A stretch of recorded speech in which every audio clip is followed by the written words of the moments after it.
Είμαστε στο στάδιο όπου μαθαίνουμε να ζωγραφίζουμε κεφάλια με γωνιώσεις. Το μάθημα γίνεται με κάρβουνο. Το πρωτότυπο που έχουν οι μαθητές είναι εδώ. Και μαθαίνουμε με ελεύθερο σχέδιο πώς να δημιουργούμε κεφάλια με γωνιώσεις.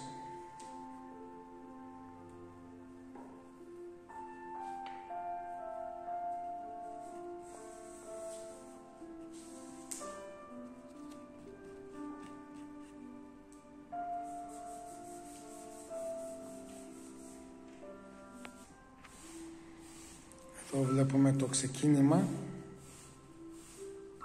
στο πρώτο κεφάλι.